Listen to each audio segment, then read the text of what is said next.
What's up, you guys? Let me give my early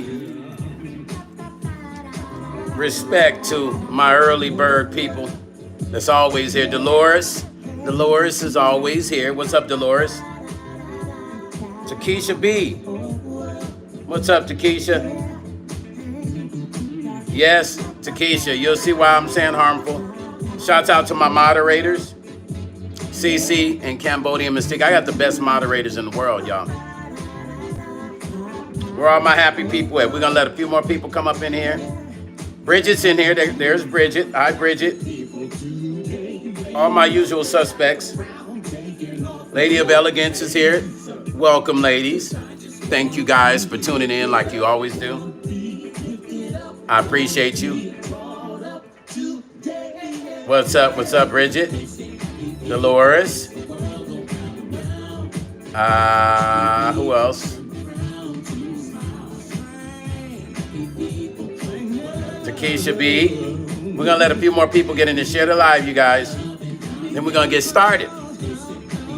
We have a very interesting conversation today.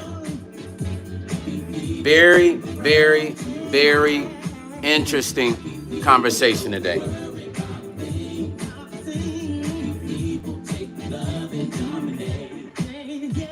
Happy people, you guys. Styles, what's up? Happy people, that's right, Tessie. Happy people. Styles, welcome, family. Thank you for stopping in like you always do. Man, today's topic, man, is rather interesting. And I was like, we got to talk about this. Sharcetta's here. Welcome in, Sharcetta. All my crew's coming in. Come on in, y'all.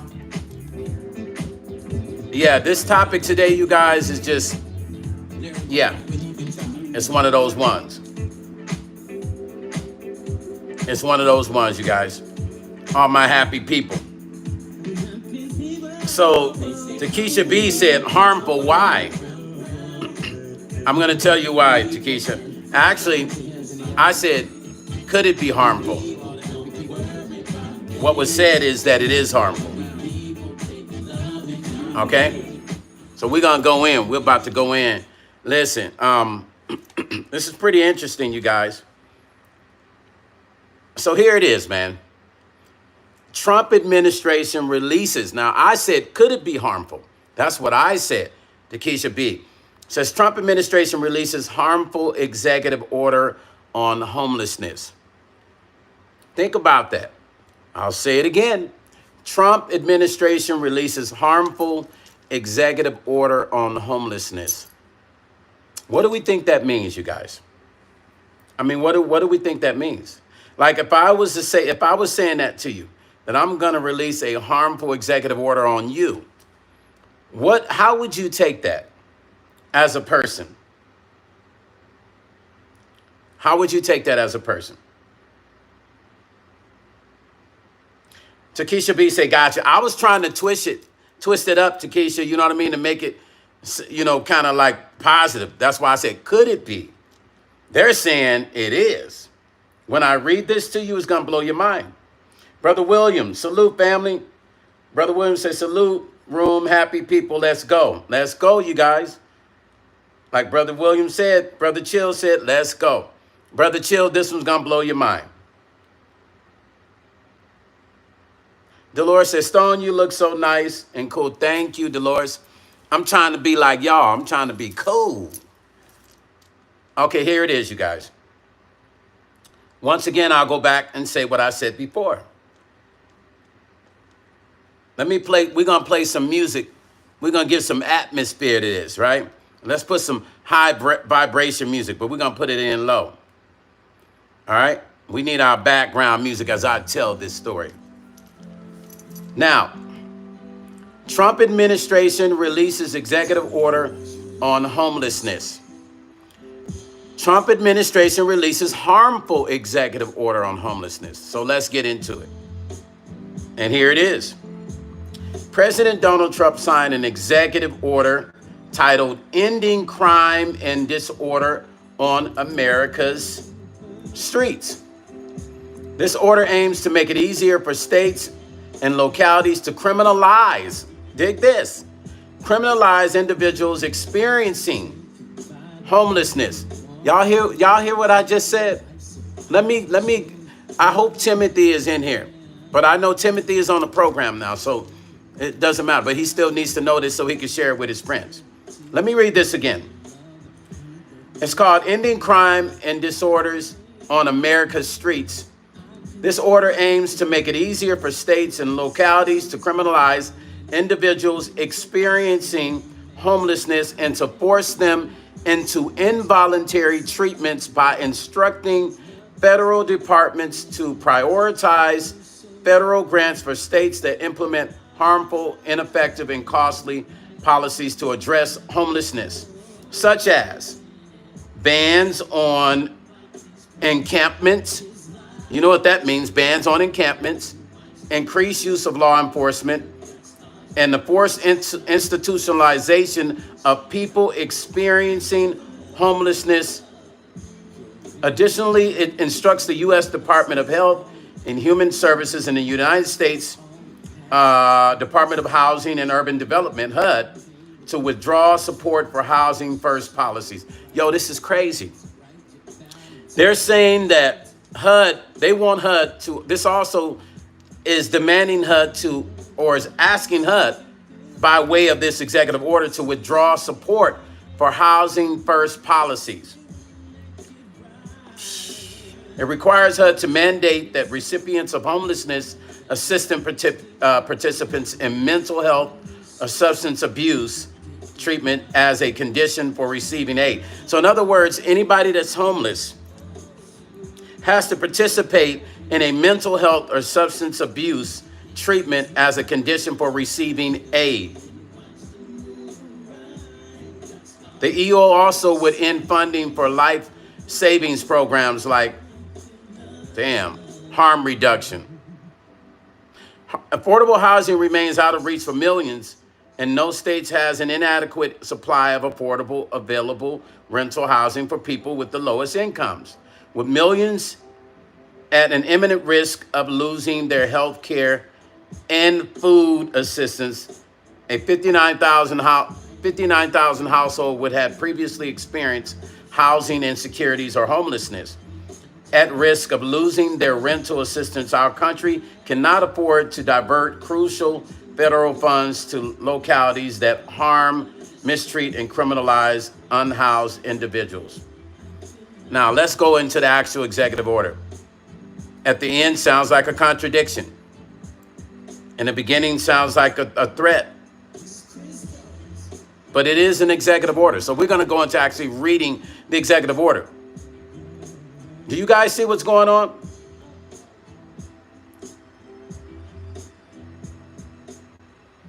Latha, what's up? Latha Robinson Smith, what's going on? Good to see you here. Do you guys see what's going on here? Forced institutionalization for homelessness, that's kind of scary. There's a lot of families that are homeless now. There's a lot of people that are homeless. So here's my issue. I understand if a person has a mental issue and they have to have forced institutionalization for their mental issues. Now, if you remember back in the 70s, there were a lot of mental homes that ended up closing up. A lot of those people that had mental issues were put back on the streets. My issue is, yes, people that have mental issues should be evaluated and should be in some sort of care facility. I have walked down the sidewalk with certain homeless people, and I've gotten uncomfortable because they were talking to themselves and talking to the air. I think we've all been in that position. To me, those are the people that need the help. But it's such a thin line with this new executive order, because what happens to the families that are being forced out of their homes? Are they also forced to have to do this evaluation, this mental evaluation? Or the average homeless person is working a regular job and loses their job, ends up homeless? Are they going to have to also fall victim to this as well? Brother Tyler, what's happening? Bridget says, Stone, we cannot force a mental illness person to treatment. Well, with this executive order, I hate to tell you, it changes the game. It changes the game. Maddie B say, don't ever judge someone you don't know their stories. Maddie B, are you paying attention? Maddie, don't come up in here with the bullshit. I hate dummies. Excuse me, I'm not calling you a dummy. I am judging you, so forgive me. So stop acting like a dummy. Don't come up in here and you don't know what I'm talking about and you automatically think I'm judging people. Shut the French fry up and listen. This is an executive order. This ain't me, Maddie. You talking about I'm judging folks. What you talking about? Don't ever judge someone you don't know their stories. Now, you talking about Trump or you talking about me? Because the way it sounds like you're talking to me. I say listen so you can learn. This is an executive order, Maddie. I'm just giving it to you. Knight Rider, what's happening, family? So dig this. Let me read this executive order from the president so you guys can stop thinking this is me sitting here talking about the homeless. I'm giving you the news about the shit. I'm saying I don't think it's fair. So learn to listen while I read this shit to you. By the authority vested in me as president, by the Constitution and the laws of the United States of America, it is I hereby ordered. Section 1, purpose and policy. Please listen. Endemic, vagrancy, disorderly behavior, sudden confrontations, and violent attacks has made our cities unsafe. I'm reading you the executive order, okay? The number of individuals living in the streets. This is the actual executive order from the White House. Living in the streets in the United States on a single night during the last year of the previous administration, 274-224 was the highest ever recorded. The overwhelming majority of these individuals are addicted to drugs, have mental health conditions, or both. Nearly 2/3 of homeless individuals report having regularly used hard drugs like cocaine or opioids in their lifetimes. It's an equally large share of homeless individuals reported suffering from mental health conditions as well. The federal government and the states have spent tens of billions of dollars on failed programs that address homelessness, but its root causes, leaving other citizens vulnerable to public safety threats. Now, that's just the first half. Now, we're going to stop there a little bit. So I'm not judging nobody. Understand, I'm in here to share the information with you. And what I'm saying is, I think this is going to be crazy. Because what I'm saying is, all my people on here who consider themselves normal tax-paying citizens who have good jobs. They're saying people are one paycheck away from being homeless. That's what's said here in America, right? Nathan Dunlop said, Bridget, we had great mental health funding till Bleeding Heart Liberals closed down. Thank you, Nate. Thank you, Brother Nathan. Thank you. There you go. Brother Nathan just put it out there. Determined. 47 say you're correct.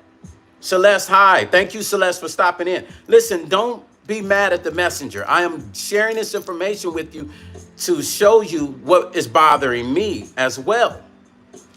All I am saying is, before I go back to reading this, is we all consider ourselves as law-abiding, tax-paying citizens.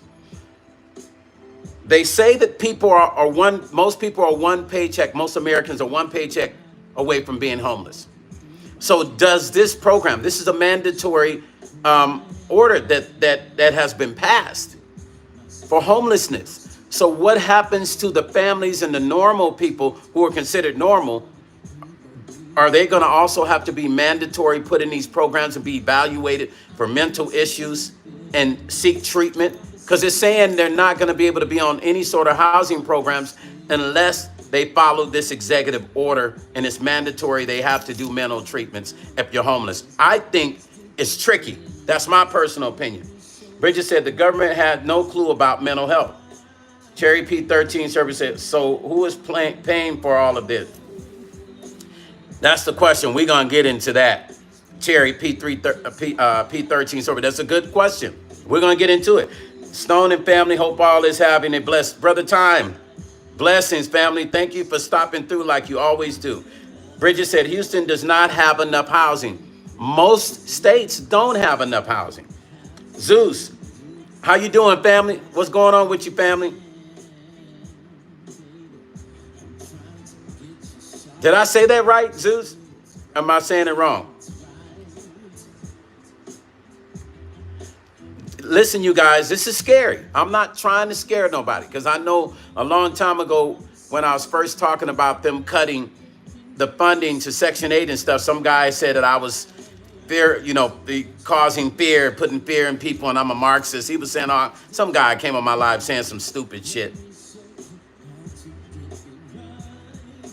Yeah. Hey, Zeus said, you calm. Hey, Zeus, they ain't got me started yet. I don't want to get started. Hopefully they don't. Leslie Murray said, not just housing, but affordable housing is expensive now.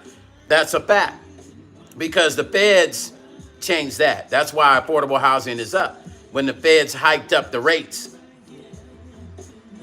Like Dolores said, please hit the like button, you guys. Please don't come up in the live and you're not showing no love on the like. For all those that like watching me every day, hit the like. I mean, hit the like. I mean, you know what I'm saying? Y'all just looking at shit. You ain't donating, so hit the motherfucking like at least. Shit, it don't cost that much. Don't cost a dime to hit the like. No, the like button, Leslie, not thumbs up. Leslie, funny. Listen, let's read again. Let's go back. Here we go. Okay. Here it is. Let's continue. Shifting homeless individuals into long-term institutional. Listen to this. Listen to this. Please. This is crazy. Shifting homeless individuals into long-term institutional settings for humane treatment. Really? Through the appropriate use of civil commitment will restore public order. So they feel as if all the problems we're having on the street with homeless people being on the street causing crime and them being on drugs, by putting them in a long-term institutional situation and giving them humane treatment with civil commitments is going to restore public order. Now, I will say, if you take all the problems off the street, you are going to have less problems. But my thing is, are these people going to really be helped? Is this going to help these people that need the help? And what happens with the people who just happen to end up homeless because they lost their jobs and they don't have enough money to pay their bills? They can't keep a roof over there. They have 2 and 3 kids. Are they also going to be thrown into this program? This is where I have an issue with this. I do believe that people that have mental issues should be treated properly until they're able to get the proper treatment. But there is no civil commitment. You can't make a person that has mental issues commit to being right because they're already having mental issues. So you can only hold them. So I understand when they say long-term institutional settings because they know they're going to be there for infinity. Most of the long-term institutional settlements that they had in the 70s and 80s closed all over the world. Therefore, putting a lot of those problems back into the communities. Okay, it says, restore public order, surrendering our cities and citizens to disorder and fear is neither compassionate to the homeless nor to the citizens. My administration will take a new approach focused on protecting public safety. I do like that. But why don't we start with the knuckleheads first? Why does it have to be the homeless? We know they got a problem. It should have been an executive order for all the knuckleheads out here unlifing people, pow-powing people. Why didn't we do an executive order for these young peanut heads out here on the streets wanting to be life gangsters? Why didn't we do an executive order for that shit? That's my thoughts. Section 2, restoring civil.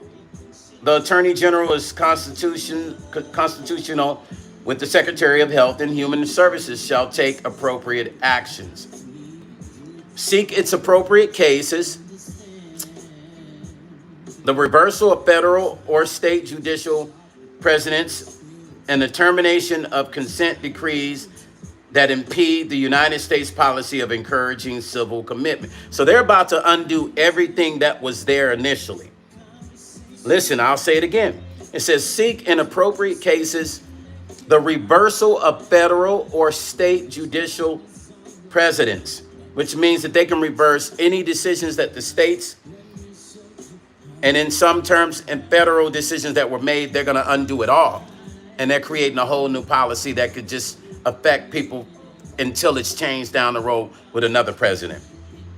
They're doing the termination of consent decrees that impede the United States policies of encouraging civil commitment of individuals with mental illness who pose risk to themselves or the public and who are living on the streets and cannot care for themselves in an appropriate facility for appropriate periods of time. Damn. Damn. I get it. Leslie, thank you for the $9 donation. Celeste, thank you for the $19. Celeste, see, these are my people that appreciate what I'm saying, that appreciate the information I am bringing. I thank you for taking the time to do that, because it takes time to do this.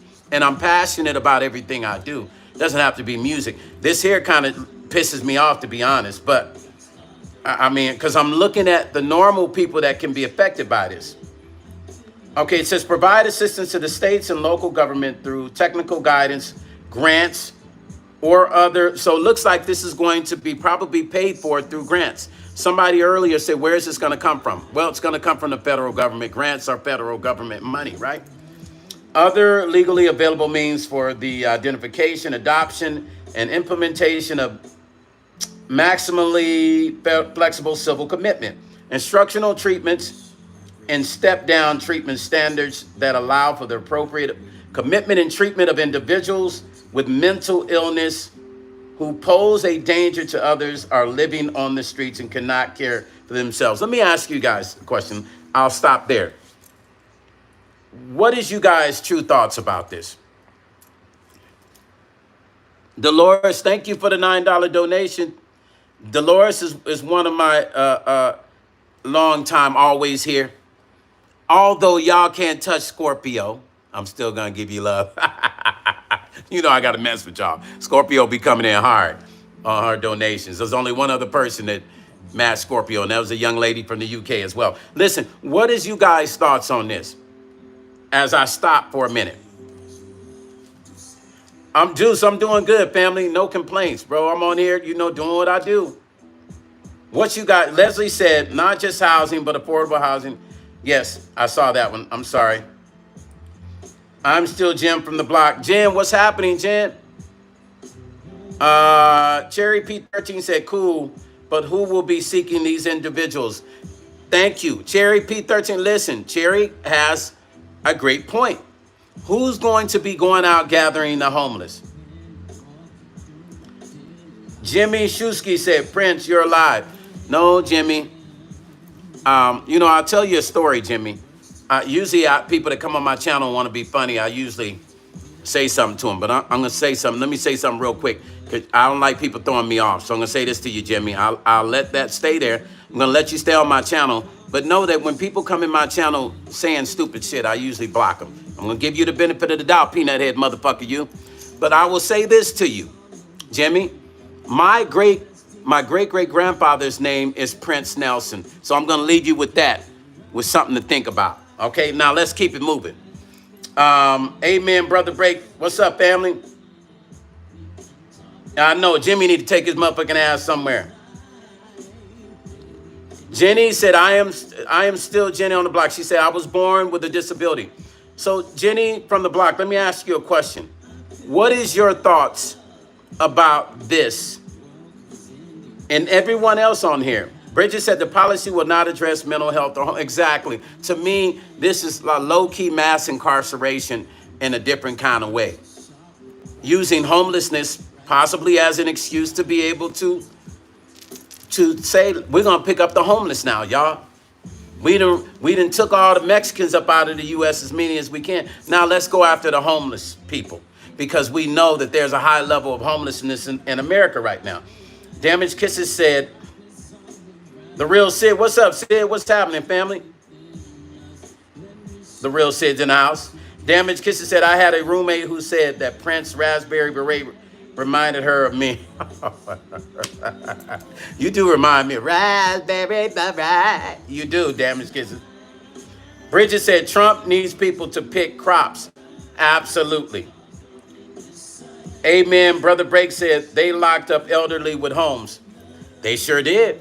Come on, y'all. Let's if we're going to talk, let's preach it. Sid, I don't. But the name, the real Sid, you sound familiar. The name sounds familiar. I usually don't forget folks, though. Sid. The real Sid. Sid, you came on my channel before, I think.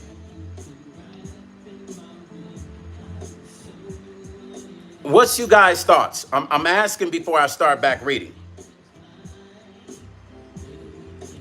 Yeah, I ain't forgot you, Sid. I know the name is familiar, family.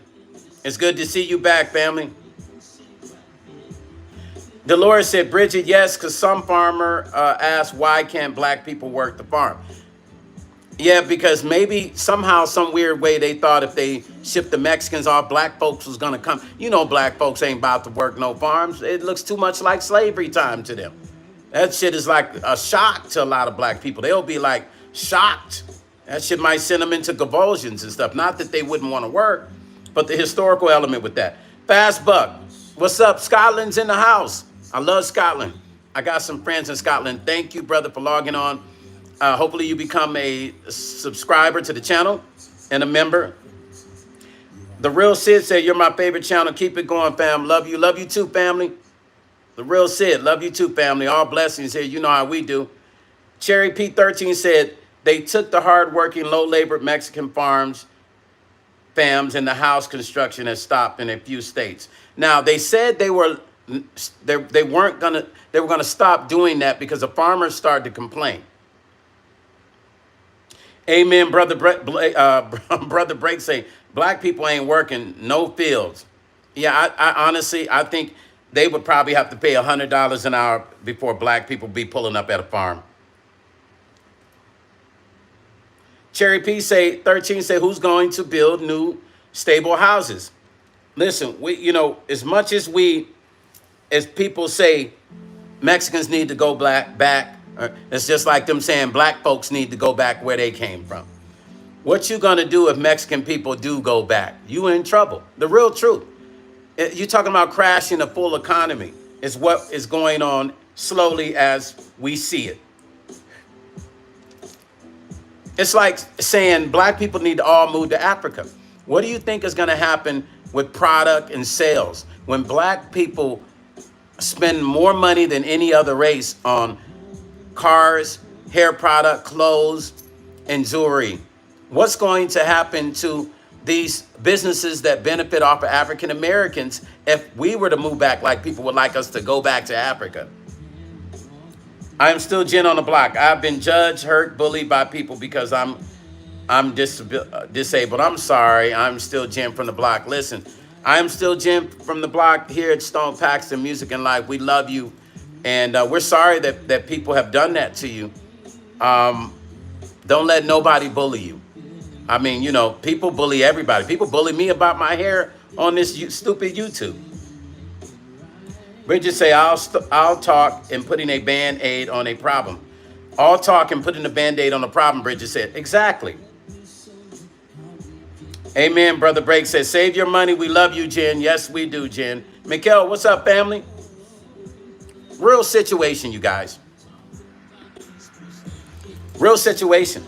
Let's continue to read because I want you to understand this new policy is not only going to affect the homeless, but it's going to come out of taxpayers' dollars as well. Section 3. Section 3. This is Section 3 of this new law that has been passed.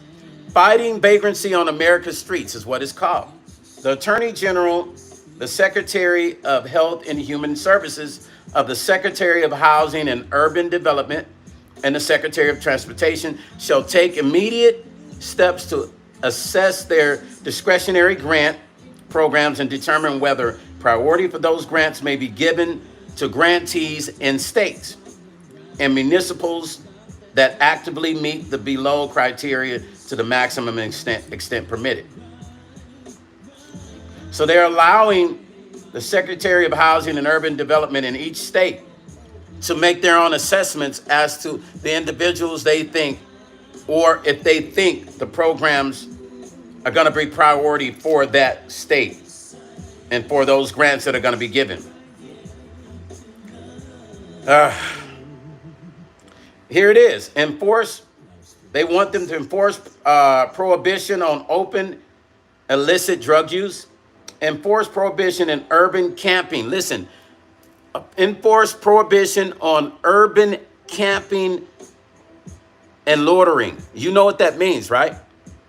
Urban camping and loitering, which means, you know how homeless people set up their tents in different places on the outskirts of town or in town. They're saying that's it. They want them to enforce this and put an end to it. Enforce prohibition on urban squatting. That could also mean urban squatting in people's homes. You know how people the homeless will go find a house and all of a sudden they're squatting. They're about to shut all this shit down. It's already in effect. It's been passed. Enforce where necessary, adopt standards that address individuals who are in danger or danger to themselves or others and suffering from serious mental illness or substance use disorders, or who are living on the streets and cannot care for themselves. Let me say this again. Or, see, it's not just about people that are ill. Listen, also those who are living on the streets and cannot care for themselves through assisted outpatient treatment. That's such a tricky wordplay. Or by moving them into treatment centers or other appropriate facilities via civil commitment or available means to maximize extent permitted by law. You know, you guys, this is real crazy, man. Because the wordplay in this is so cold. Because in every sentence, it seems to me they're enforcing the same wordplay over and over again. They're just rewording it in a different way. They're implementing the same wordplay. They're just rewording that wordplay in a different arrangement. It's a cold piece of work. This is not good. Amen, Brother Break say, if they love this country so much, why don't they just make one city full of homeless? Yeah, exactly. Why not? I agree with you. Timothy Pod said, that's crazy. Most of the time, the homeless shelters are more dangerous than living in a tent. Brother Timothy, I don't know if you were here in the beginning, but boy, oh boy, they talking some crazy shit. They're saying that this new executive order by the White House, by our president, is saying if you're homeless, you have to be part of this program. It's a mental evaluation program. And if you don't, then you won't get certain funding for medication. You won't get certain funding for living. And basically, you can't live on the streets anymore. Like, they're going to give fines. Probably they're going to give tickets. They're going to lock people up from living in homeless camps. They're saying that's the end of all this. What I don't get is why? Why not just create a program that works? By putting people in institutions is not going to solve the problem. What happens to the people that don't have mental issues that are homeless? Brother Timothy, congratulations. We're happy that you have, man, that's beautiful. Congratulations on your job interview today. You're going to get the job. We're excited for you. We're happy for you, brother. That's beautiful, man. That's the best news I've heard today. Leslie Murray say they will make some kind of alligator Alcatraz for them. I'll hold nothing past them. Leslie, I am with you 100% because what else can they do? Once again, somebody earlier said, how are they going to round them up? With ice? Auntie Mickey says, sounds like they plan to treat those on the streets like actual garbage cleaning up. Yeah. Yeah, Auntie Mickey, it's crazy. When I saw forced institutionalization, I was done. Listen, I would have never imagined that I would hear our country using the words forced institutionalization on the homeless. You understand? Forced institutionalization on homeless people. There's families that are homeless. It's not just the homeless that are homeless. There's families that are homeless. So now, with this executive order, does that also mean that the families, the kids, and the mom and the dad all have to be forced institutionalization to do a mental evaluation on them because they're sleeping on the streets, not by their hand? This is bullshit, man. Auntie Mickey said they're doing that here in Settle right now, tearing down encampments under the freeways. Wow. Yeah, he just said, Jesse, he just said he had a job interview today. I'm proud of him. Congrats, Brother Timothy. That's what I'm talking about. I'm saying that the rescue mission in their, whoa, okay, in their rebuilding program, but I have been on the streets and some homeless have mental health. Yes, but most of us are great people. And you know what, Brother Timothy? So I'm saying, like, you know, it's okay. It's okay. For the people that have the mental situations, yes. Okay, I'm gonna message him when I get off alive. The Lord said you might just hear anything from this administration. Listen, the people that need mental help, by all means, they need help. But this is a tricky, this whole thing that just got passed to me could be very tricky. As I continue to read it, it freaks me out more and more. Let's go back to it.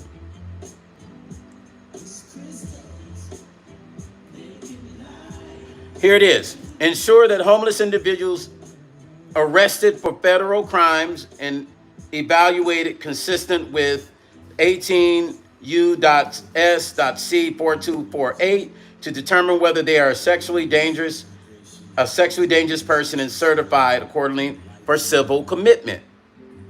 Take all necessary steps to ensure the availability of funds under the Emergency Federal Law Enforcement Assistance Program to support consistent with the 34 U.S.C. 50101 encampment removal efforts in areas for which public safety is at risk, states and local and resources are inadequate. Assess federal resources to determine whether they may be directed towards assuring the extent permitted by law. The detainees with serious mental illness are not released into the public because of lack of forensic bed capacity at appropriate local, state, and federal jails and hospitals. Enhancing requirements. Now check this out. Enhanced requirements that prison and residential reentry centers that are under the authority of the Attorney General or receive funding from the Attorney General require in-custody housing plans and to the maximum extent predictable require individuals to comply. God damn, man. Man, I'm just going to pray for the homeless because this is not looking or sounding good to me. It's not looking or sounding good to me, you guys. And in so many ways, I like the fact that they're trying to help the homeless. But is this truly a plan to help the homeless? Or is this just a setup plan? It sounds very unnerving to me. It sounds very nerving, to me. Crazy, man.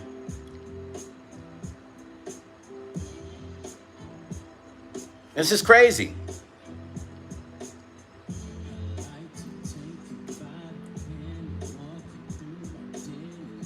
I'm still stuck on the fact that this is forced institutionalization.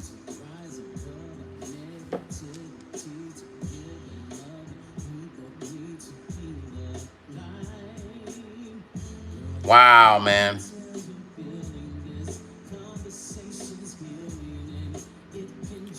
The Lord said, not at all.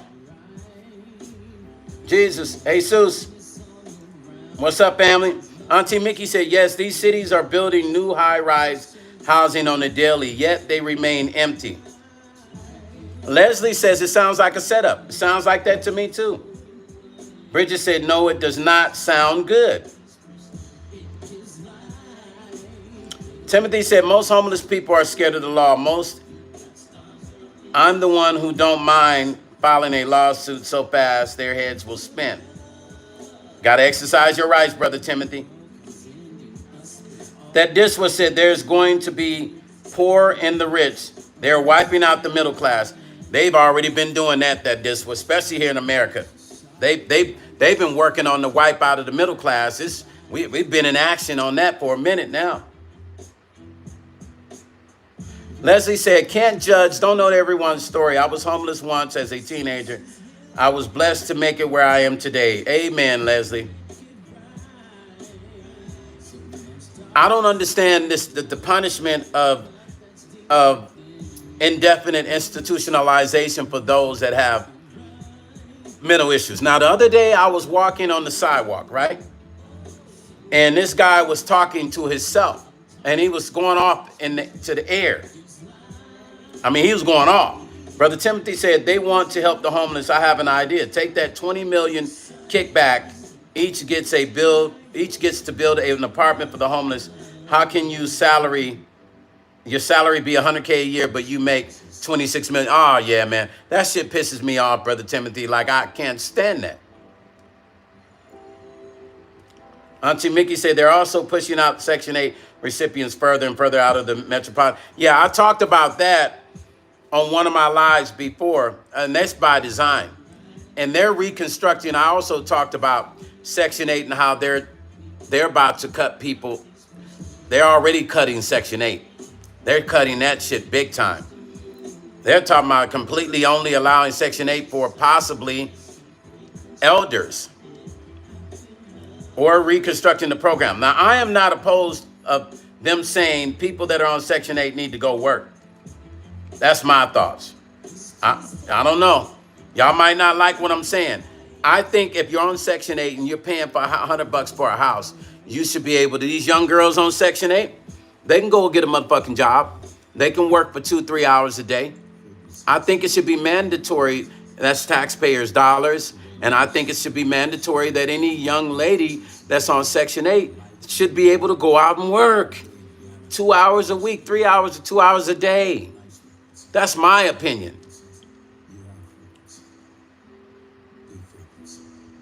Yeah, you guys, come on, man. Share this live. Like and comment, you guys. Come on now. Like and comment, you guys. I think if they want to fix a program, it needs to be fixed from the inside out, not from the outside in. You have Section 8. Even with the stamps and all these other programs could have been better managed by them saying, okay, you're going to be on stamps. You got to go out and clean the streets once a week. If you want to teach people how to come up off of some shit. Nita said, I really miss working my last jobs at the hospital. I was a dietary aide and patient escort. Can't work anymore. I have vertigo. Jobs are not responsible for my dizziness. I'm 60 years old, but look younger. Oh, Nita, I'm sorry. Nita, I really hope that, have you checked into some organic herbs and stuff that can really help with that, Nita? I have some few suggestions I could email to you. Stuff that could help with that. Urban Media said, Stone Mods chat. What's up, Urban Media? Blessings, blessings, family. Timothy said, yes, sir. They can. If I get Section 8, you should be required to work a minimum of 15 hours a week. If you have kids, if no kids, a minimum of 20. I am with Brother Timothy. Why not? Celeste said, like you said, this is scary. I have a 30-year-old disabled adult son. He lives with me and his dad. He's no threat to him. He is no threat to him or anyone else. Would this trickle down to families? And see, that's what I'm bothered by, Celeste. Like, to me, this executive order, to me, spells problems in the future. Now, I am no sorcerer or I am no psychic, but you can tell I do have intuitions. I do have visions and I do feel things. I just don't see this going well in the future. Jay Bond said, and no offense, but someone on Section 8 should be rich Hell, make Section 8 for men. I would have been loaded. Yo, I know. Right? Think about it. Javon, I've thought the same thing. I've thought this. Listen, I know women that were on Section 8 and were still getting $1,200 child support checks and they broke.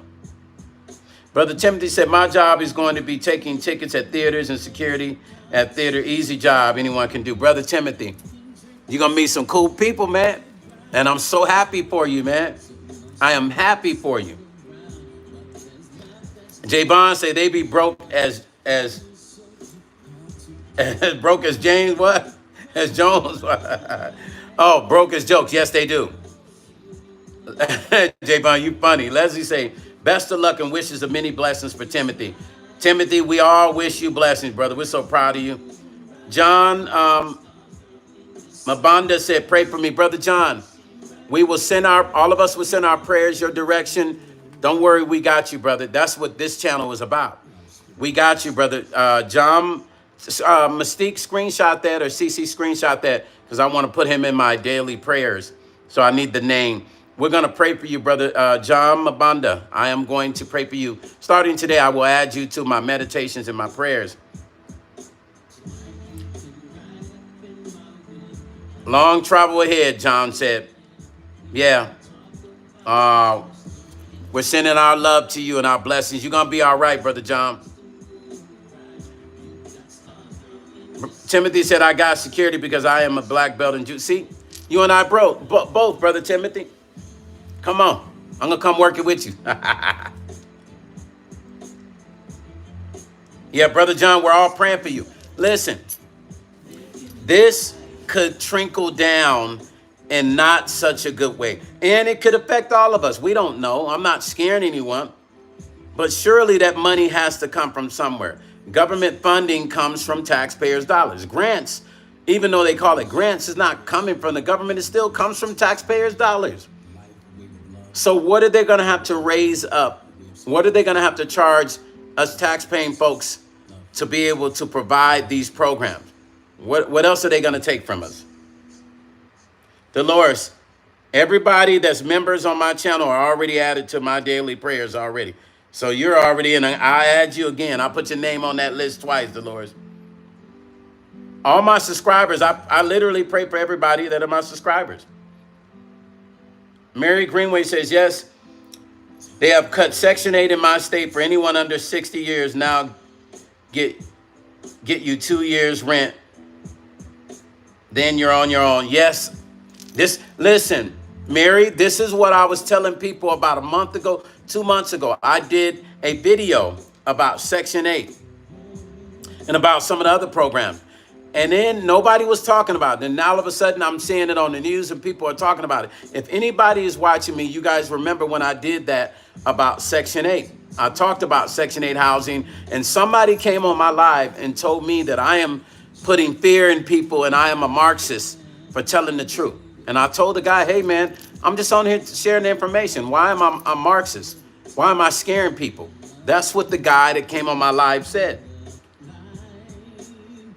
That this was said, black people need to learn survival skills like the Amish. The Amish, they good to go. They good. They make their own butter, all kinds of shit. That this was, I 100% agree. Leslie said, first word is harmful. Now, Leslie, and they said that, and I didn't want to print exactly what they said. So notice I said, could it be harmful? Because they said, let me read it again. What they said. It said, Trump administration releases harmful executive order on homeless. That came from the media side of it, not from me. Javon say, thanks, ain't nothing like being loved.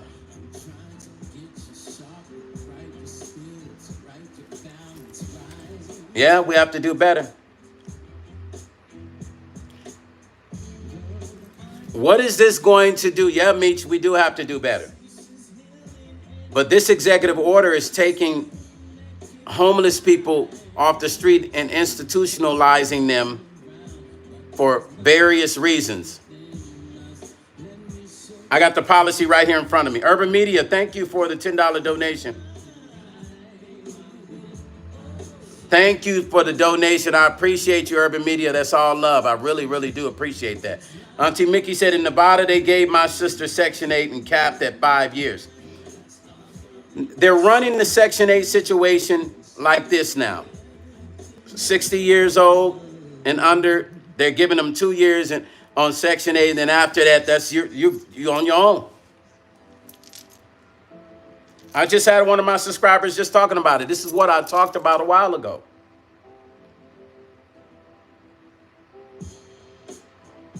Dolores said, what do you think is going to happen to the one who doesn't have issues? This is what I'm praying. I'm praying that this does not spill over into, I'm hoping that this does not spill over into the regular population. I'm hoping it doesn't. John Mabanda said, how to donate. I want to. John, you can, I don't know if you can donate on here through Super Chat, or you can donate to my Cash App.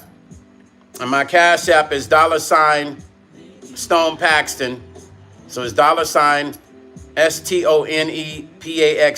and it's a black and white picture. Or you can donate here just by buying a Super Chat. It's up to you. Mystique or Cece, can you put my Cash App in the screen for John? Thanks, Mitch. I appreciate it, family. Thank you. I appreciate that, Mitch. Yeah. Ending crime and disorder on America's streets is the presidential, it is the new constitutional laws of the United States that has been passed. It's a presidential order, you guys. Now, I will say this again. I was on the street the other day, and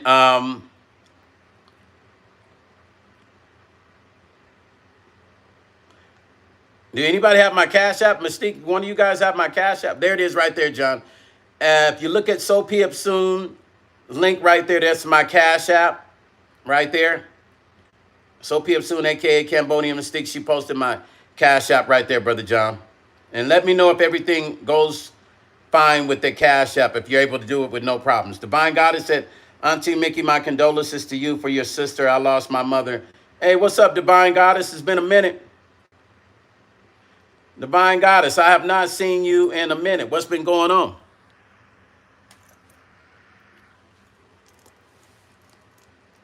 Listen, this is why it's important for everyone to understand that it's going to take all of us to come together to support each other. The future of this world, understand this, you guys.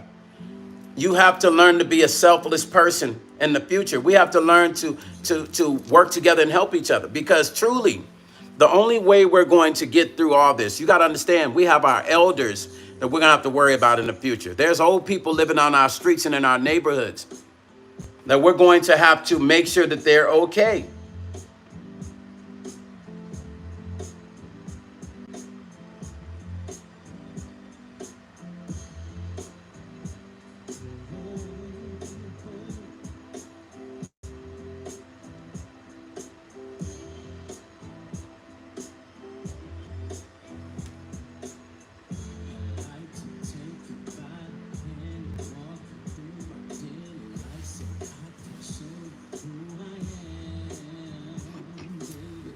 We gotta learn to work together.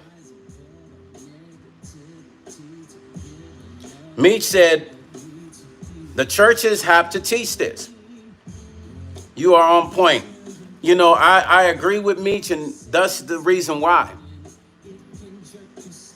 The church holds a huge responsibility. We pay our tithes. It's our place to adjourn and learn about the Bible, learn about the things we need to do to make ourselves better people and study the Word. The church is a place that should be saying exactly what I'm saying. It also should be the place that people are able to go to fill in the blanks. For instance, what's going to happen when those same women that work at the church, who are ushers and they holding their hands up, walking the front and back and working on Sundays, when they got to tell the pastor, I got 2 years and I can't afford to have a place to live. We need help. I'm going to need help. What am I going to do? This should be the time where the churches should really be able to go into action more than they've ever done. Malara said, yes, Diswa said the church works for the government, unfortunately. I don't know if I agree with that. I understand what you're saying. I do believe the Catholic churches work for the government, but the black churches, they don't work necessarily for the government, but some churches can be very selfish, and that has to change, because there's no way we should be able to be given our all, and then we can't get anything from that foundation. That should be a foundation we can lean on no matter what. Of course, they don't pay taxes. They're considered a nonprofit. So they definitely, you're right about that. Mary Greenway said, I'm glad you're having this conversation. Keep spreading the word. Thank you, Mary. I sure will. What means the ain't Mickey? Me say ain't Mickey. What you mean? Aunt Mickey? Me what you?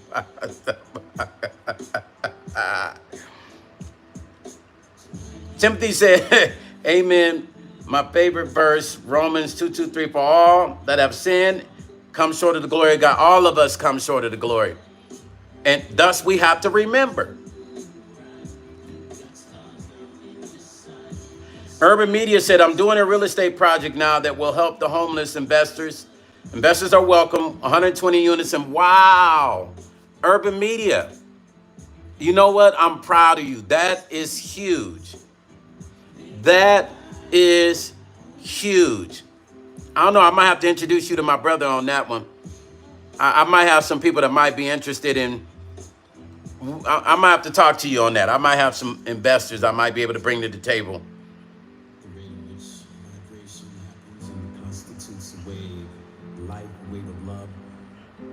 Oh, me said, he didn't mean ain't Mickey, Auntie Mickey, he meant aunt. You know, this typo, my phone be doing crazy shit too.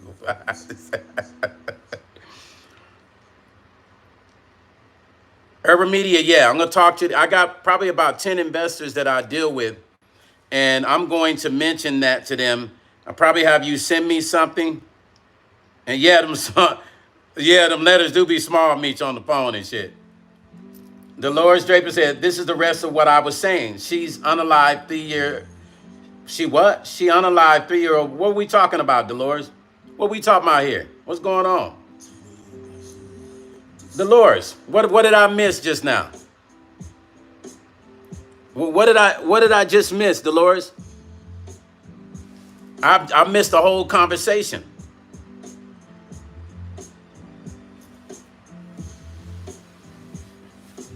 These people I deal with, Urban Media, they got heavyweight money. But they invest in different, they're working on like projects with developments right now, real big ones. These are I deal with a lot of Asian investors, so I don't know. That's something, I might have to spit to them, you feel what I'm saying? And let them know what's going on to see if they would be interested in what you're doing. Okay, here we go, you guys. So, at the end of the day, think about this 2 years. We got aunts, cousins, great aunts, even grandmothers that are subject to this new Section 8. They're only going to pay 2 years and you own your own after that. Now, it's supposed to be a way to wing people off the program. But how are you going to wing a 60-year-old who's barely getting any benefits and who can barely work? How are you going to wing them off of a program to where they're just you're going to end up having more homeless people? So I can see why you created this program. This program is created. It's weird. What about our people that don't have mental issues? This is what I'm concerned with. What about the people, all of us, that could possibly be put in that position? We don't want to. Nobody wants to be homeless. But will we be considered an evaluation piece? Can we go to the church and say, Pastor, I need your help? The church should build. My mother used to always say this. The church fund should always be used to build a place so that if anybody needs a place to live, there should be a big property next to the church and you build out something in case people are not able to have a home. They're able to live next door to the church and they will help clean, help run the church and do what they have to do to keep the church going until they're able to get on their feet. Their job will be helping, taking care of the church because the church has built a property next to the church that houses those the elders and people that are homeless. Now, they might not be able to house everybody, but let's say there's a congregation of 3,000, but this place can house at least 1,500 people within their church community and people outside of their church community that need help. This is what should be done. Every church should be building something like this for their community, to help their community. Preach what? Mama Pat, what? Well, CC, what you talking about? Bridget said, true, no one wants to be homeless.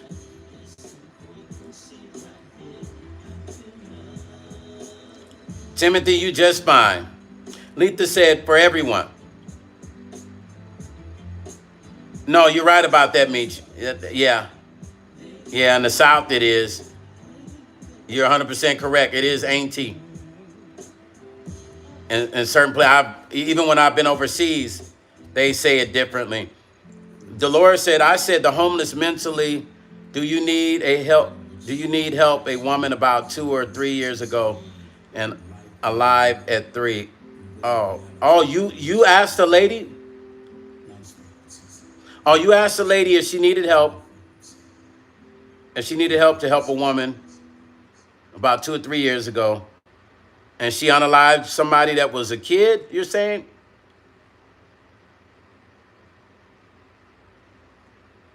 I mean, are we all willing to take let me ask you guys a question. Are any of us willing to take an elderly person into our home? If our neighbor ends up homeless, are we willing to provide a room for them to live? This is a real question. I'm going to test everyone on this live. Listen, I'm going to make sure you and Damaged Kisses meet. We got to do a meet and greet, but we need to be there. Everybody on this live when y'all meet, because we got to see this. I think y'all would make a good couple. Mary Greenway said, my niece recently got 2 years cash money for her to find an apartment. After 6 months, and Section 8 took the money back. No landlord would give her an apartment without a job. She had, oh man, are you serious, Mary? Mary said her niece recently got 2 years of cash money for her to find an apartment after 6 months on Section 8. They took back the money. No landlord will give her an apartment without a job. She has a newborn. Damn. Now, Mary, I don't like that. I think young sisters now, this is the time where young sisters need to start being more conscious. That's pretty fucked up. Like, they might as well just went ahead and just let her go ahead and ride that out after giving it to her. But that's fucked up. And then she can't get another apartment. Young girls, any young girls coming across this watching the star, you might want to control having babies now because it's getting more real than ever. I hate that Mary's niece had to go through this and is dealing with this. But now you have to start combating that with being smart and not just having babies by any kind of man, young ladies and young men. I'm going to say it because the game has changed. And now you're being held accountable. Unfortunately, they're trying to hold young women accountable. And it's almost like a punishment. Like, you had the baby, so we're going to take you off Section 8 and it's messed up. But I've always told people, even back in the 80s, I used to say this. Spell welfare backwards, everybody. Spell it backwards. Auntie Mickey said, now I would take in a young mother like that young lady with the newborn. Dolores said yes, because as I was growing up, mom let a lot of elderly people move in. Yeah, my mom did the same thing. My mom was community house. If you was homeless, you had a house. You had a room. You had a floor to sleep on. You had food. You didn't have to want for nothing. She was going to put you on the roof, in the attic, a garage. It didn't matter. Young ladies and young men now, if we got nieces and nephews, y'all better start talking to them, telling them this shit's getting real. Stop having these babies, because the government ain't taking care. They're not taking care of this shit no more. This is what should have been done. I'm going to be honest with you. I have mixed emotions because I got a lot of nieces and nephews with babies. But what's Stone's thought on this? If you make a baby, you take care of that baby. If you lay down and you make a child, it's your responsibility to take care of it. It's really not the government's responsibility if you really want to get down to the ethics of it. Spell welfare backwards. It means farewell. I told people years ago that this kind of shit was going to happen. I think I was a teenager saying this shit. We can't expect the government to take care of our babies. If you're crippled and you're blind and you're a veteran or you're hurt and you can't work, you can't work. You deserve assistance. But if you are healthy and you got 2 good arms and good feet and you on TikTok and you on Facebook talking shit, starting shit with people, and you got 2 and 3 kids and you talking about the shrimps and the steak you getting every month, then you're abusing the system. You deserve not to be on a Section 8. You deserve not to get welfare. I'm sorry. You deserve to be working a job a couple days a week to keep that. There's a way the government could have fixed this a little bit better. This would have been my thoughts. I would have said, I'm going to let you keep your Section 8. I'm going to let you keep your welfare, but I'm going to need you to give the state 5 hours a day. We need these streets cleaned up. Instead of getting the prisoners to get out on the freeway and clean, these young girls and these young dudes that's on Section 8, mostly the young girls with babies, I need y'all, the bus gonna pick all y'all up downtown by the courthouse. Y'all gonna get on that bus, y'all gonna work 5 hours for the state, going all around town, cleaning the streets. That way the taxpayers' dollars don't have to pay for it. And they could have been paying for their own welfare and their own Section 8 by working it off. That's my opinion. Mary say, we tried to tell her, she's talking about her niece. She said, we tried to tell her she thought having a baby would get her an apartment. And Mary, thank you for being honest. I appreciate you for having an honest conversation with us, because this is the conversation that nobody wants to have. Somebody done told these young girls, girl, go on, get pregnant, girl, go on, have a baby, you gonna be good.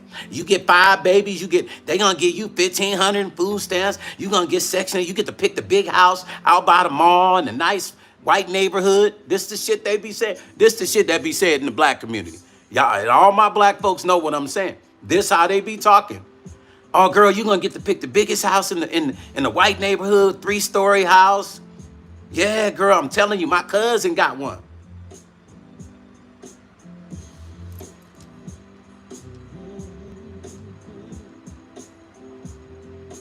King Zilla said, my brother King Zilla said, tell the truth. Meech said, God said, be fruitful and multiply. I agree with you, Meech.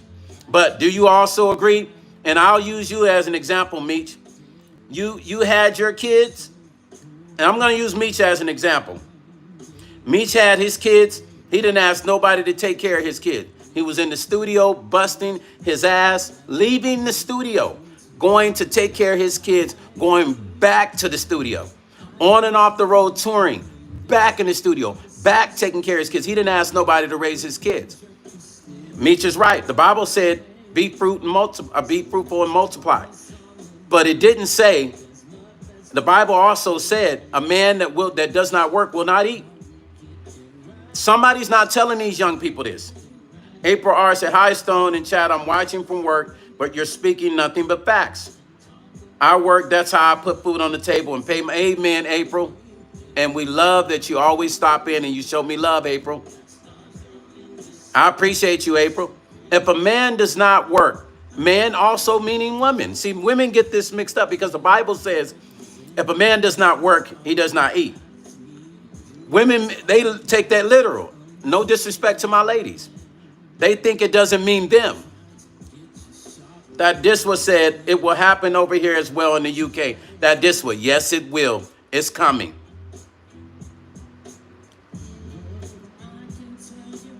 Absolutely, Brother Timothy. 6 days a week. You see that? Meech worked 6 days a week. No excuses. And he took care of his kids and he raised his kids. So I'm not going to make no excuse because the kind of work we do is not even normal. You got to remember these girls are having babies sitting at home chilling. Because if you get in Section 8 and you work, you got to pay more. So they don't want to work.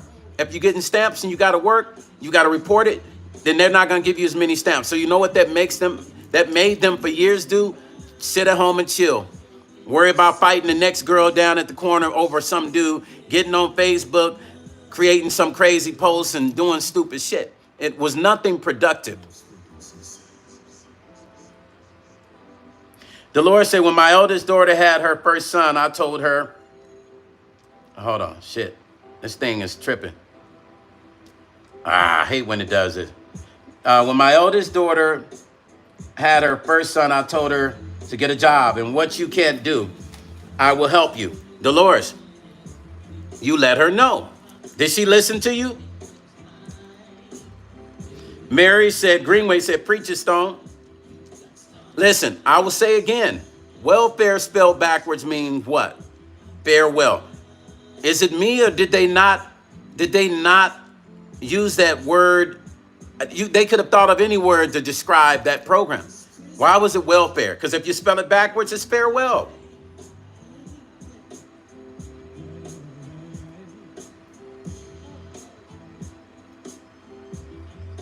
So now the key to this is educating our younger generation. The key is every one of you have a daughter, niece, nephew, or little cousin that's growing up, that's going to be 16, 17, 18, who might be fast, as they call it. The old elders used to say, that girl fast, who might be dating, and somebody, then some other little young girl that's had a baby already, got her own little apartment. They think that shit is cool. And that girl's going to ruin this girl's thoughts of possible ability of being able to work without needing assistance. Because you got to understand, once you get on these programs, it cripples your thoughts of feeling like you got to go work. Because you like, if I work, why do I need to work? Because I got to pay more if I work. So shit, I might as well just chill. It will promote you to be lazy. It will promote you to want to be lazy. And what young girl doesn't like, or what person, let's just keep it real. What person would say they do not want free money to get food? They don't want a house for $100 or $50 a month. I know some girls that are paying, I feel bad for them because it's probably not going to last too long, especially with the administration changing all these laws. But I know a girl that pays $20 a month, and I promise you she's living in a 4,000 square foot home. And I was like, damn, do you know how hard I had to work to get to where I'm at? Now, I'm not saying I'm hating, because I'm not. Because I know that's a setup for the future of her not being able to get anywhere. And sometimes it might look like an illusion, and those people that see that might feel like, dang, I work so hard, and these people around me, they living for free. No, they're not living for free. They have to pay a price to this. Sooner or later, it's coming. And as we can see, that time is here now. Why don't we do ourselves a favor? Why don't we help one of our family members? Why don't we help our niece or nephew by letting them know that what's going on could possibly be an ending to our future and a demise of our future?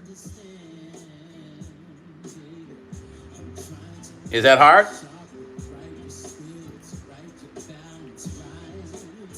You guys? Is it hard for us not to pass the information around and say, it's time to make a change, niece? Everybody knows somebody that has a niece that's on welfare, Section 8, right as we speak. Everybody has somebody in their family member that's on welfare or that's getting food stamps. Dolores said there are some here in Columbus. They may not be paying anything. Yeah. Auntie Mickey said too many careers, welfare recipients, welfares was meant to be temporary. Hey, Auntie Mickey, welfare spelled backwards is farewell. Try it. Write it down on a piece of paper and look at it.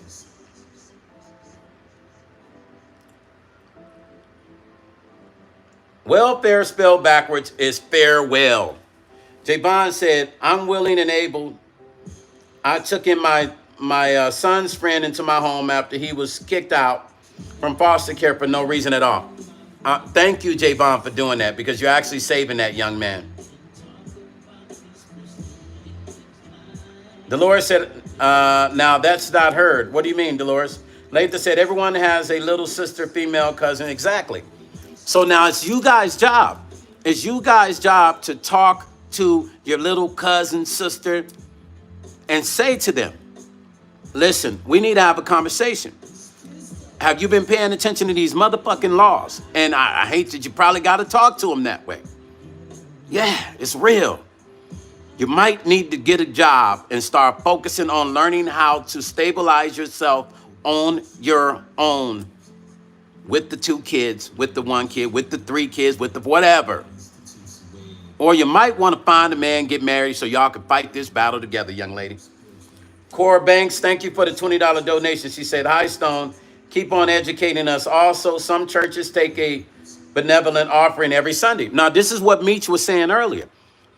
He said it starts with the churches. You see, that offering should have been a percentage of that. 5% or 10% of that offering should have been put away. Every church should be putting that away to build a facility to take care of their own people.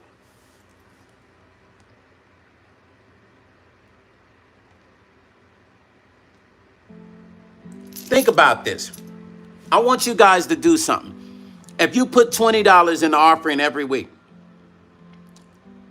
times what? 4 weeks in a month? 3, 4 weeks, it depends on the month. Just do an average. Times 12 months. That's what you've been putting in. And if the church would take $5 out of those offerings and put it in a fund, a church building fund to build an extra building next door or to find land. I watched, listen, let me tell you something. I've watched my mom create these programs growing up in church. I watched her create these programs to build churches, to build facilities. So I know it can be done. But the pressure needs to be put on the church now, because the churches are not doing enough. These mega churches, can you imagine what they could do? Can you imagine what the mega churches could do for the homeless community? All these mega churches that makes millions every Sunday, just all they got to do is build an apartment facility and choose their non-for-profit organization so they don't pay no motherfucking taxes.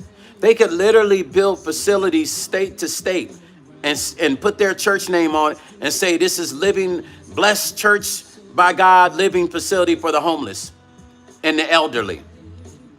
And it's still a write-off for them. It is still, they would get an even better write-off doing that.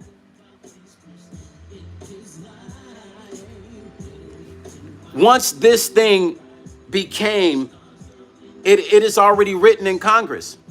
It's written in Congress already. Let's go back again. It's called Ending Crime and Disorder on America's Streets. Presidential action. It's already in play. July 24th. It was an executive order executed on July the 24th. Every church should have been talking about this shit.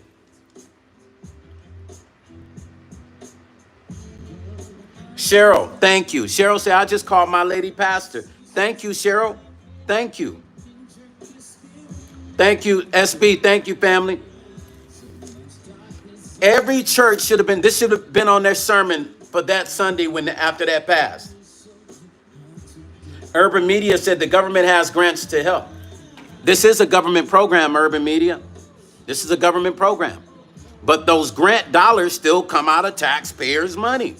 When guess what? The churches already have them. They're non-for-profit. They can build these facilities.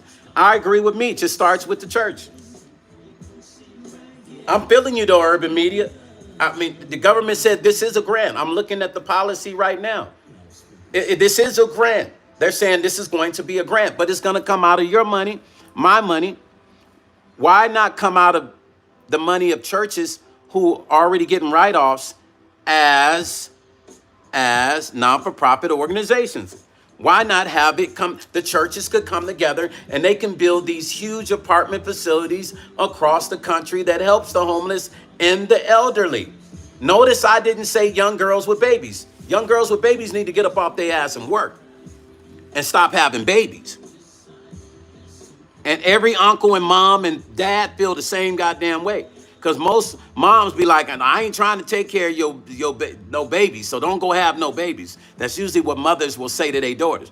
Don't be bringing me no kids here. I ain't trying to be taken care of. I'm trying to enjoy my life. I ain't trying to take care of no kids right now.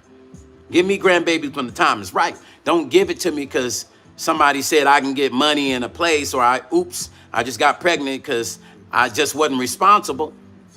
These programs should be for the elderly and for the homeless, period. For the homeless that can't help themselves, because not everybody homeless has to be homeless. Some people just homeless because they don't give a fuck and they just don't want to work. I've talked to some of them and I've asked some of them like, yo, what's your story? And I've had homeless people tell me, I just got tired of listening. I didn't want no more responsibilities. That's the motherfucker that don't give a fuck. But the ones that have mental issues, the ones that are homeless because they lost their job and they just can't seem to get a job in their apartment or their home was very expensive. Those are the ones I'm talking about. Those are the ones that I'm talking about. And I'm talking about the elderly who at a certain age, they can't work. I'm talking about the veterans too. If anybody's gonna get benefits, it should be the people that went and served our damn country. Cheryl, I like that Cheryl called her lady pastor. Cheryl's on it already. Latha said Stone is called what again? It's called, okay, I'm gonna tell you what it's called again, Latha. It's called Ending Crime and Disorders on American Streets. It's an executive order that was passed by our President Donald Trump, July the 24th. Churches got to step up to the plate now. Cheryl Weiss said, it is a lot of crap and ignorance. Cheryl, I concur. I'm with you 100%. I'm not going to disagree. Urban Media said the grant consists of putting low income to work. This is the grant I'm working on with the project. Urban Media, listen, I'm going to give this to you. I love that. I love that. That's what I'm talking about. Let's work it. Come on. I love that. Urban Media is out here making this shit happen. Now, if Urban Media can do this, think about all the churches that's got all this money. What is the excuse?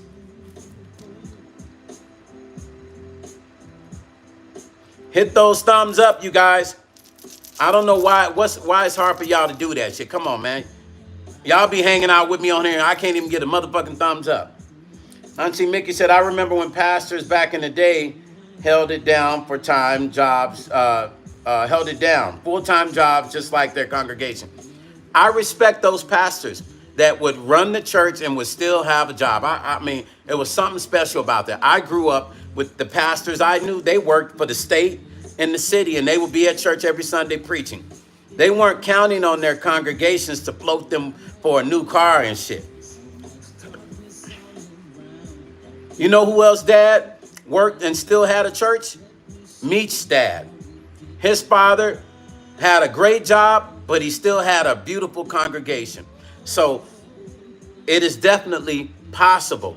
So for those preachers that are not working and your full-time job is preaching, then you have an even bigger responsibility to make the church work in its proper manner that it should operate in. Full transparency. Take care of your congregation.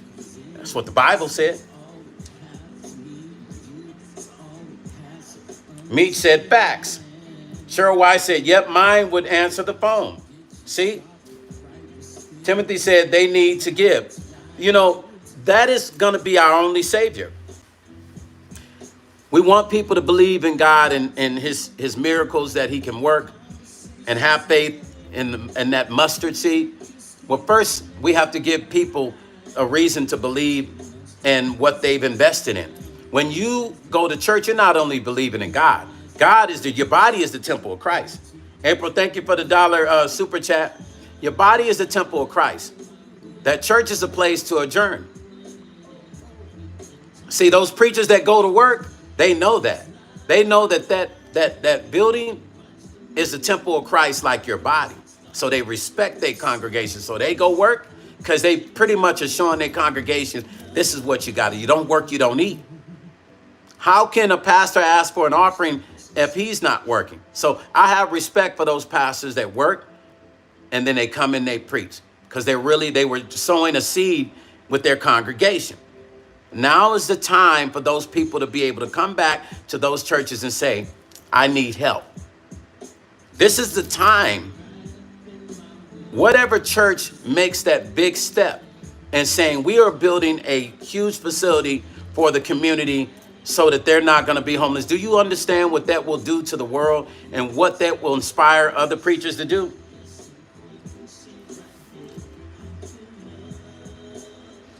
Mary Green said, now Jobs looking at your credit score also to rent an apartment in my state. Well, here on the West Coast, they always look at the credit score to rent an apartment. But that's weird that Jobs are doing that now. Cheryl Wise, we accept your love 100% in prayers. Thank you. Auntie Mickey said, my husband works a full-time job and pastors as well. Your husband is amazing. Meech's dad is amazing. My mom was an evangelist. She was amazing. She worked her butt off and still was in church every Sunday preaching. YPWW Youth Ministries, praying and tarrying through the week. I used to get tired of that shit. I ain't gonna lie to you. All of us teenagers, about 4 days a week would have to go and we'd have to be with all the elders on our knees for about 4 hours. Do you understand? If you don't know about that, let me tell you. It made you not want to ever go to church again. I'm just going to be honest with you. I remember I used to say, I can't wait till I grow up. Because I got tired of doing it. But I didn't understand that was preparing me for something. But as a kid, you think opposite. Praying and tarrying. 4 to 5 hours with nothing but the elders, everybody in the, it's a room and all the teens will be on their knees and all the elders and they praying and tarrying. For hours upon hours upon hours. Then choir rehearsal on Thursday. Then Thursday, youth ministry. Then Fridays, choir rehearsal. Then Saturdays, it was something else going on at church. So the time was put in. And a lot of people have put in that time. And they deserve to have that time given back to them. Cheryl said, hi, this is Community. May you accept my love. Bye. Cheryl said, Cheryl, hours. Bridget said, Pentecostal church praying for, we were Pentecostal. And Meech said, yes. Meech said, I ran away, left. Listen, I tried, man. I used to act like I was sick. My mom say, just bring you and your stomach, get in that car. The Lord said, there's a pastor here and have a big church, a huge church, and a school. He didn't get enough offering. And they locked the doors. So they shut the church down. Did he shut it down or did the city shut it down? Or did he just wasn't able to get the funding to keep the church going?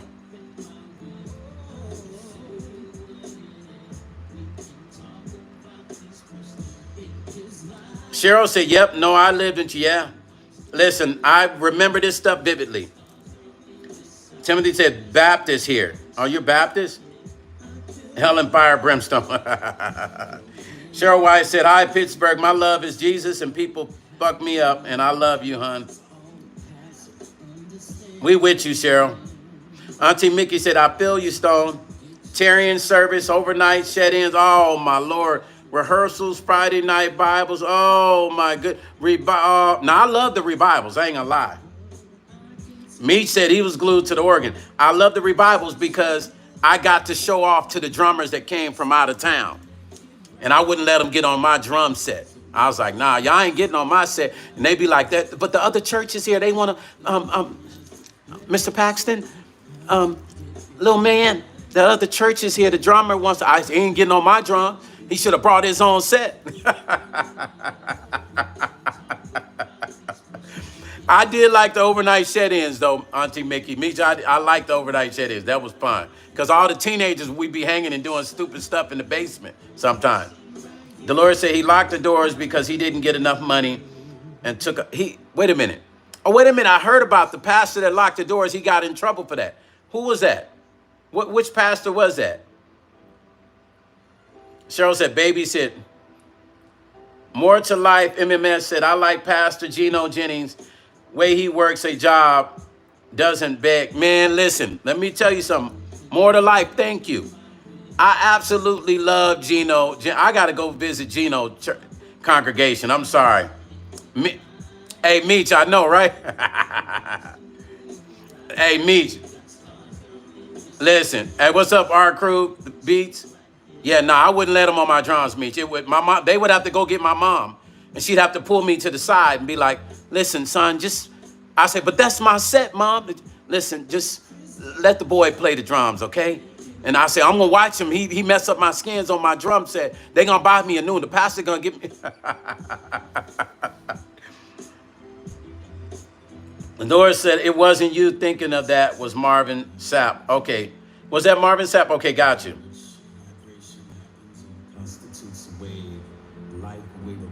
Okay, the stream is precious and helpful. Thank you, Cheryl. King Zilla said, I remember them days, too, Stone. You ain't getting, yeah. Hey, King Zilla. I was like, nah. Hey, you guys, go follow my boy, King Zilla. This is my drummer. Him and I go way back, the King Zilla. Go follow his channel. I convinced him to start his YouTube channel. I am extremely proud of him. He's a drummer. He is my drummer when we go on the road. We also had a black rock band called Gypsy Brown back in the day. But when I tell you this boy is a bad drummer, this is my boy. He's going to be playing for me on the road and all the other stuff I do, even the shows that I'm going to start doing in Vegas. I forgot to tell you that, Kev. We're going to start doing some stuff, but I'll talk to you about it. But please follow his channel, the King Zilla. That's my peeps. That's my peeps. Follow him. He is a bad drummer. The boy is bad. Don't play. Follow his channel, please. James Howard said, I know what you mean about the drum. Brother James, listen. Meech was glued on that organ. Meech wasn't letting nobody get on his organ. Kevin wasn't going to let nobody get on his drum set. I wasn't going to let nobody get on my drum set. Ruben, I know you played in church too. You wasn't letting nobody get on your set. And Brother James, you sound like you're a drummer too, so I know how you felt about you, especially your sticks. You remember they would have the revivals and the other drummers would come and they would break your sticks and leave your sticks broken, because usually the visiting choir would play last, right? The choir visiting from the other state would play last, and the drummers end up breaking your sticks. Man, I used to hate that, man.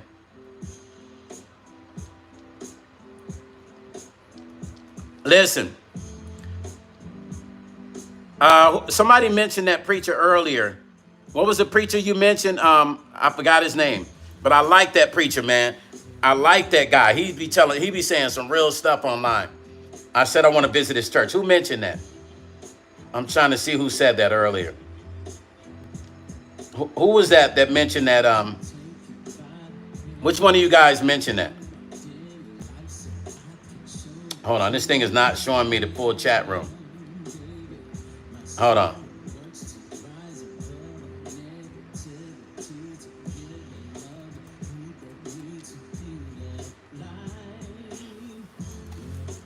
Okay, Gino, yes.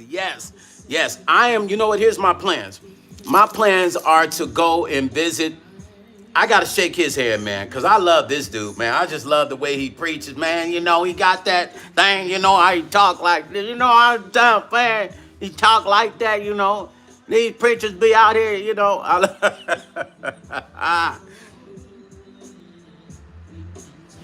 Hold up.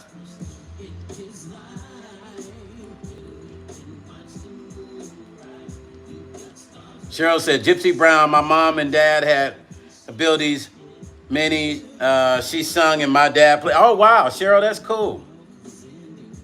James Howard said, I would be mad if my drums got busted. Yeah, man, listen, bro. I didn't play about my drums, bro. I didn't play about my drums. All right, Meeks, be safe. Be safe, family. Timothy said, amen, Auntie. I didn't let anyone touch my fender. Hey, you know you let everybody use that fender, Timothy. You know you let people get on that fender, bro. You know you did. All right, be safe, Meech. Listen, but on a serious note,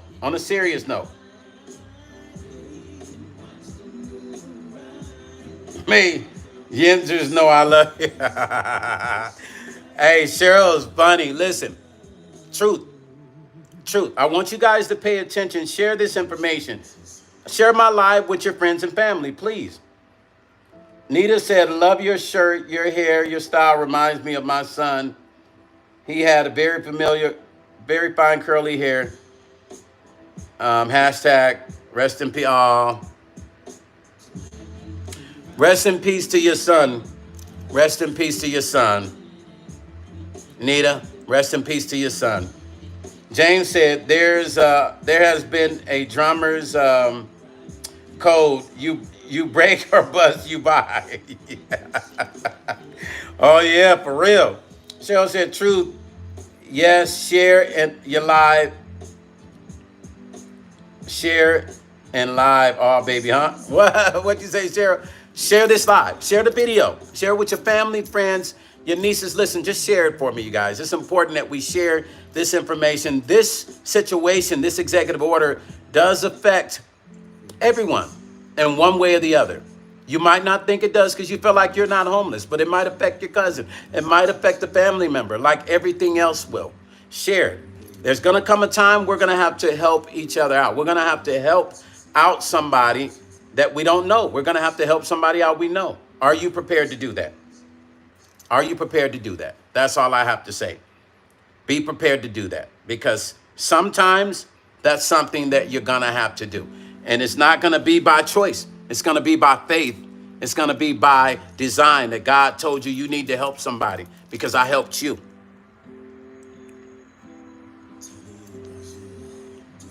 Buckeye for Life said, absolutely, I'm prepared. Now, see what I'm saying? Buckeye for Life just said, I'm prepared to help. I am prepared to help as well. I always do, and I'm doing that now, and I currently do that, and I continuously do that. We have to lend a helping hand. Now, that might mean you might have to rent a room to somebody. One of the rooms in your house. That might mean somebody got to lay on the floor. But during the Great Depression, you know that people came together like this? During the Great Depression, people shared as much as they could. Well, things seem very weird, and sometimes it looks like we're headed that direction. I'm not saying we are, but you got to always be prepared. I am a be prepared person. I am the kind of person I've always tried to do things ahead of time. I always prepare for the what ifs. And nobody taught me that. That's something that I taught myself. Always be prepared for the what ifs. Never expect for everything to go exactly the way you plan. Be prepared for the what ifs. Because when you're prepared for the what ifs, typically the what ifs don't happen. But if it does, you are fully prepared. In every way, spiritually and physically. Never sit back and think, oh, this can't happen to me. Because you see it happening to somebody else and you feel like it can't touch you. It's just like death. People think when they see other people pass away, oh, I'm young, I'm good, I'm healthy. No, it can touch any of us. So never, ever not be prepared. Always expect the unexpected. Every day I wake up, I prepare for what I don't see. Every day I wake up, I'll say again, I prepare for what I don't and cannot see. I prepare for the what ifs. The what ifs. What if this happens? What if that happens? That's the way I prepare. That's the way I operate every day. And I've been like this most of my life. It has been the saving grace to my life of me preparing for what I can't see. So when it happens, I'm already ready. That's the way you should be.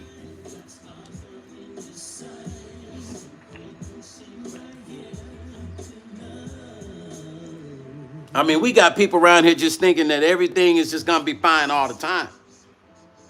Zeus, yes, sir, family. Come on, man. How many of you guys wake up, first thing y'all do, what's up, family? What's up, Zeus? Is y'all wake up and think everything good. You ain't got to worry about shit. Buckeye for Life said, what ifs rapidly turn into what now? There you go. You just heard what my brother Buckeye for Life said. Zeus, man, you know I'm on here doing stone, man. Why you apologize, Cheryl? I wake up every morning. I'm already in preparation mode for whatever. Timothy said, first thing I do is when I wake up is to go find a cup of coffee before someone gets. Timothy got jokes. He gonna, Timothy, I could be as serious as shit. Timothy gonna slide in with a punchline. Mary said, my girlfriend and grandkids living with me now, and I don't have a problem with them living with me. We all put together. Listen, Mary, sister, I love you. I'm gonna say this again to you. Mary, sister, I love you. Thank you for having a kind heart and loving your community and loving your people. This is the kind of example that I'm talking about. We have to, y'all. We have to, even if we're tired and we don't want to. That is going to be the saving grace for everyone in the future. You got to come together. Black folks, the future is y'all coming together, whether you want to or not. You might have to live in one house, whether you want to or not. Yeah, that's the real truth. That's what the future is. So prepare for it. Learn how to get along with people. This new executive order for homelessness, it's not a good one. Mandatory institutionalization, mandatory, it's not a good one. Better start getting right with your friends and families. And not just black folks. See, let's just talk about everybody. But I'm specifically talking about black folks because we just can't seem to live together for nothing in the world. Y'all better get this shit right.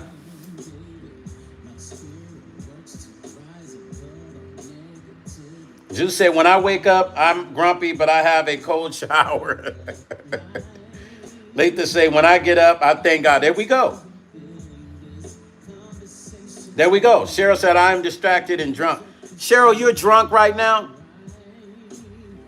Well, it's okay, Cheryl. We accept you even if you're drunk. It's okay. We still got you, Cheryl. Lanny 5813 said, hey, the first thing I do when I wake up is I worry about something because life is in an ever-moving train. You can get on and off at any time, but it waits for no one. Lanny 5813, I concur. I do. Let me tell you guys the first thing I do when I get up. One of the first things I do. I think about only what I want to happen. I only think about what I want to happen. I don't think about nothing I do not want to happen. I will sit on the edge of the bed or I will sit on the floor and I will meditate and I will chant. And I will only bring those things into my mind and my spirit that I want to manifest for that day and beyond. Because the way you train your mind is the way you operate for infinity. Because whatever's in your cerebral cortex sits in the back of the cerebral cortex forever. So if you're used to programming yourself one way every day, that is, and even if you try to say positive shit, if you're used to thinking negative every day, it's going to be hard to combat that negative cerebral cortex because that shit sits back here. And even when you don't want it to come up, it's going to come up. And you know why? Because for so many years, every day, that's all you thought of when you got up is all the negative shit. So we as adults have to reprogram our thinking process to as pure as possible. What do I mean by that? You literally got to wake up and the first thing you don't think about is a bill. First thing you don't think about is a bill. The first thing you don't think about is a bill. You have to thank the universe, thank God and the universe for being alive first. And then you create a mantra that you want to operate by every day. You create the mantra you want to operate by every day. So you say that mantra over, and this is what I do. You say that mantra over and over again, and you do it every day. And what happens is you start to reprogram your inner thoughts in your cerebral cortex. That sits in the cerebral cortex that stays suppressed. And when you're sitting by yourself and you're saying, hey, I'm going to be successful, and the back of that brain goes, no, the fuck you not. Because that's the real thought that you have carried with you for over many, many years. So it stays there. So you got to retrain yourself to unthink. And the only way that happens is how you get up every morning is the way you do that.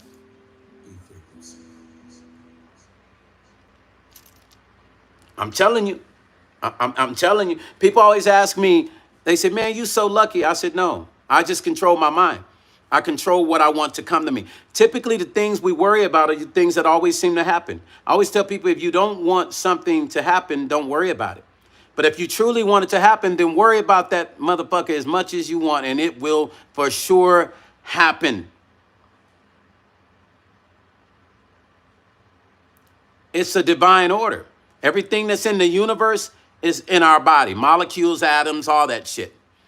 That's the reason you can think of something really bad over and over again, and it freaking happens. And then those that meditate and chant a lot, they can control it better. That's how I'm able to control it, because I meditate and I chant on a regular basis, and I've learned how to control my thoughts. I can be dealing out with some stressful stuff and you would never know, because of how I control my spirit and my level of meditation, my level of focus.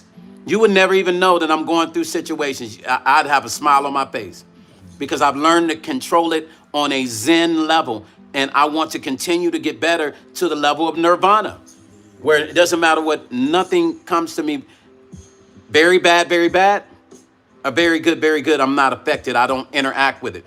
I just live. But I will create my universe by way of how I operate from the time I get up in the morning to the time I go to sleep. That's your real power. Buckeye said, yes, absolutely. That is so true. The beat buffet say right. Mary says, Stone, say that again for us listeners. It's real talk every day.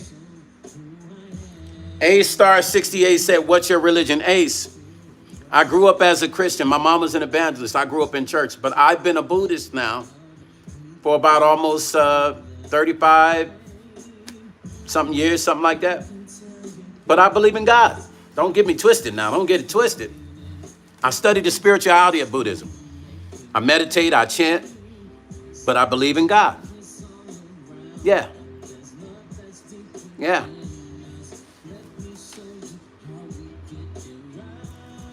A-Star, thank you for coming to the channel. Hopefully you become a subscriber. I appreciate that question. Listen, you guys. If anyone on here understands what the 12 tribes of Judah stand for, you understand the whole concept when I said that our people know better than we must do better. And you know that we suffer for the lack of knowledge, because when you know, you're supposed to do, right? We have to, and I'm not going to sit here and make it sound mushy and all Stone sitting here having sentimental conversations. I'm just having some real conversation with you. I'm just real dialogue. That's all. I'm just telling you the shit that works for me. For those of you that are on here that are black, I'm black just like you. The only difference with me and you would be the way I think and the way you would think. That'd be the only difference. But we're the same. But I just have a high energy of belief in what I want to manifest.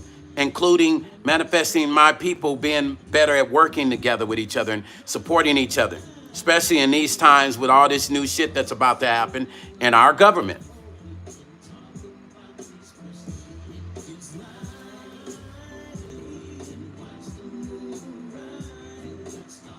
Okay, Brother Timothy, be safe.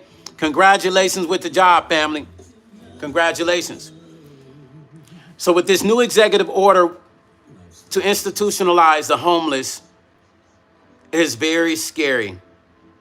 I'm bothered for the homeless folks. I'm bothered for the ones that might not have mental issues. I'm worried about the homeless folks that could be homeless next month. What about the ones that can be homeless a year from now? What about them? What about the families that are homeless? I'm worried about those people that don't have mental issues. How is that going to affect them? This is an executive order.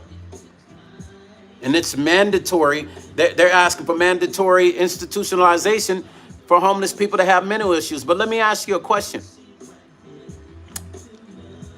They're going to be evaluating people, right? So how do they, let's say they evaluate you, right? Buckeye said everyone needs to be hearing this. I mean, millions should be listening to you.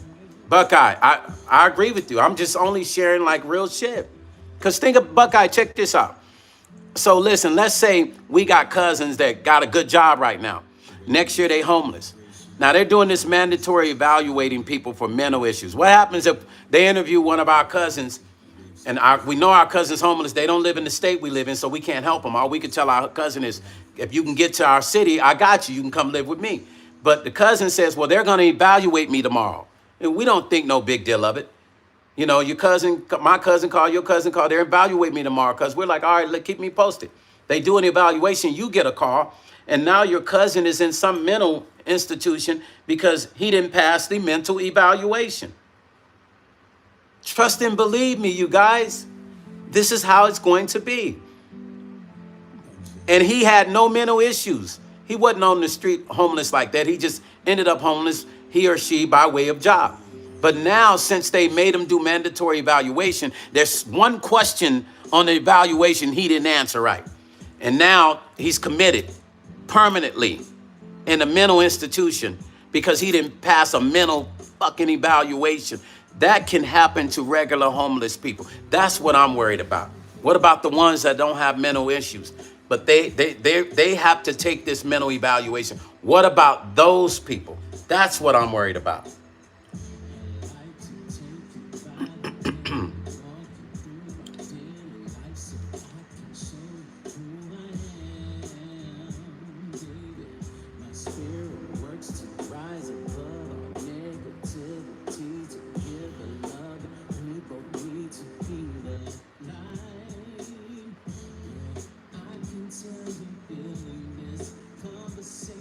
Land 5813 say, a test made up by, hold on, see?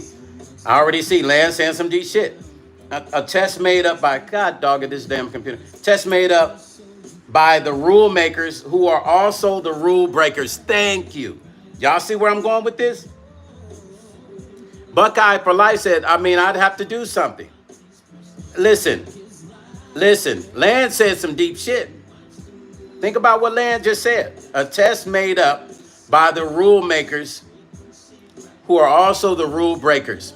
Thank you. Now, with that said, that says a lot.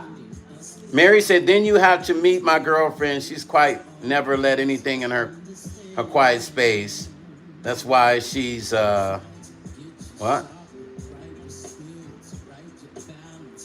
What was you saying? I was trying to read that about your girlfriend. My girlfriend, she's also quiet, never let anything in her quiet space. That's why she's my BFF for 48 years. Wow, tell her I said hello. Listen,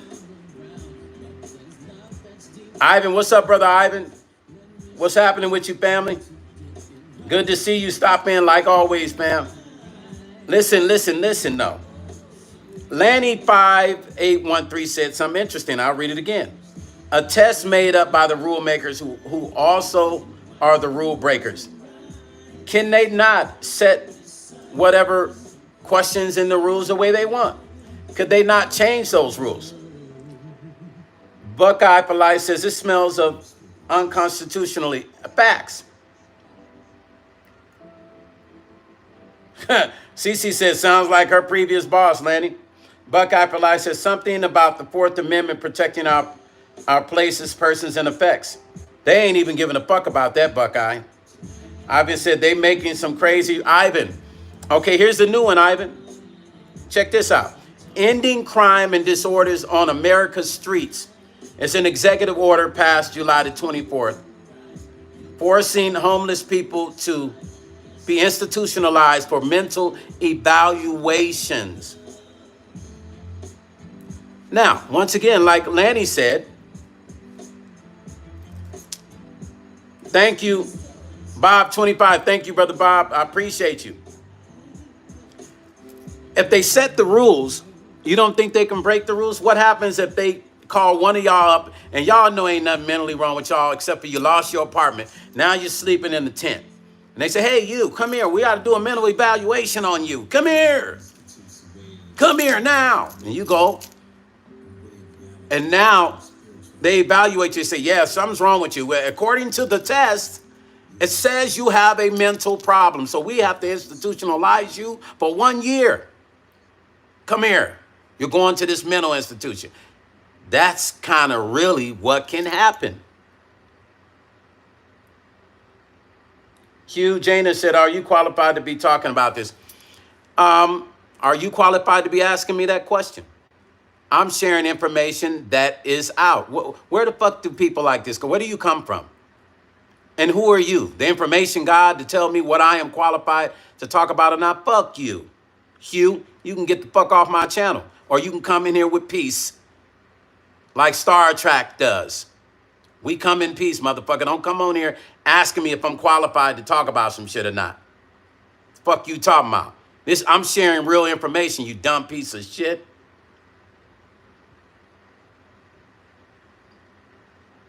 The beat buffet say the Americans need to clean up and rehabilitate and take back the farming jobs and build wealth through economy. Do for the love. That's a cool hairstyle, bro. It's inspirational. Thank you, family. I appreciate you. Buckeye for Life said, I want to know what he has to say on the topic. So thanks. Lanny said, I'm speaking about the folks who own, operate, and control everything. That's why this is scary. Lanny, that's facts. And that's why I had to go back to your statement. Hasib Anyat said, yeah, you're right. That this was said, is there someone who is qualified to talk about real stuff? That is going to happen. Yeah, people, you know, I hate these people that come in. This is when I know I'm always hitting on some real shit. April said, you can talk about whatever you want. This is your channel. Thank you, April. This is how I know when I'm talking about something that is hitting a nerve, because every video that I've ever done, when I'm sharing real information, mind you, I'm not getting on here making nothing up. Mind you, this is no bullshit. I want you guys to understand. I am not making up. This is from the White House. Hold on. I want you to understand. I am not getting on here making nothing up. You guys see that? So you see, I'm not making this up. So whoever the fuck you are coming on my live asking me if I'm qualified to talk about this, fuck you. And fuck you again. I'm sorry to those of you that might be offended with my words, but if you know me, you know that I'm a solid guy. But I don't play with people coming in my channel saying stupid shit. Either you come in, you're listening and learning, or you getting the fuck off my channel and don't act like I'm talking about shit that I am not giving people that are solid. I will not get on here and put my name on the line. First of all, you don't know who I am. I'm not going to put my career and my name on the line with false information. Dumbasses. Thank you, Lanny. Thank you, family. Bridget say, Stone, you're not talking about drama. Some are simple-minded, low vibration. Lanny say, you're awakening, folks. Thank you, you guys. Mary said, oh, my God, that's crazy. He's just sharing information. Yeah. CC said, mic drop. April said, you're talking about topics that are happening every day. Listen, and This is what lets me know, like, it's kind of crazy. Like, I'm acting like I'm whispering, but I'm saying this because sometimes you can share some shit that they don't want you to know. This is an executive order. Most people are not going to go read this shit. And they know that. How do you think these laws get passed? Laws get passed and you don't even know they're passed until it's already passed. Think about that. Laws get passed and they're passed before you know it's a law. You're waking up and they're telling you you can't wear tennis shoes tomorrow. And now that's a law, the tennis shoe law. Now that's not a real law. I'm just giving you a figure of speech because we don't read enough and they count on us not reading. But what they don't count on is people sharing this information. They don't want people to share this fucking information. That is the real problem. So when you see people come in and say the stupidest shit like that, it is a sign of me showing you what is really happening. Where does that person just comes out of the blue? Where does that, I mean, think about it. Where does a person like that just pop up from? They just pop up and say, do you know why are you sharing fake information? Like the guy told me that I was a Marxist on one of my videos when I was talking about Section 8 and I was scaring people. He called me a Marxist. I've never had a person ever call me a Marxist. I was offended. I was appalled because I was like, why? When all I'm doing is sharing real information. They know that our people do not do research. They know this. Do y'all understand what I'm saying? They know that black people are not going to go fucking read the warning label. They're just gonna hop on the shit and go for a ride.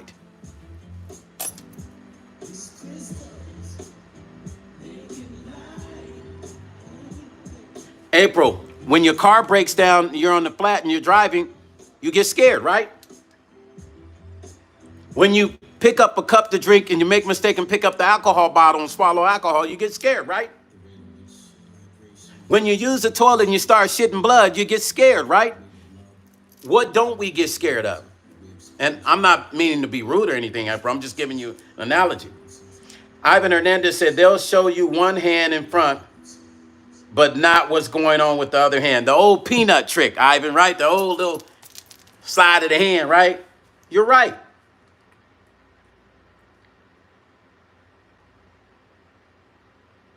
Who's glow? Who is that? Who is that person? Is that the person that left that comment, CC? Because I don't know who it is. Hey, you can get blocked on this motherfucking channel now. I'll block your ass. It don't even matter. You can be blocked and you can just sit there and think you're going to get a comment through and it never come through. So if you're up in here on some bullshit, understand I am going to block your ass and then you could just go to somebody else's channel and learn nothing but drama. It's up to you, motherfucker. Come on here with that bullshit if you want. Buckeye for Life said, yes, how many homeless are going on the White House website to read the rule? Not many. I would think the next thing they know, the cops are hauling their butts to institutions. Yeah. Gio, Ola, yeah, that's a clown. Because if they think I'm acting foolish because I'm passionate about the truth, then that shows how much of a dummy. Look at that name. That name is a stupid name. That means you're a stupid motherfucker. So you can block that motherfucker for me, CC. Haseb Annette said, I'm learning here. Listen, all we have is our ability to do two things. Here's the two things we have. God gave us the ability to do. To listen and apply. Because some don't learn. Some have to actually learn by applying. So he gives us the rule of listening and applying. You learn as you go. Do you believe that? Right? Because reading is fundamental. Right? You can read a book and still haven't learned a goddamn thing until you start applying what you read in that book to see if it's actual and factual.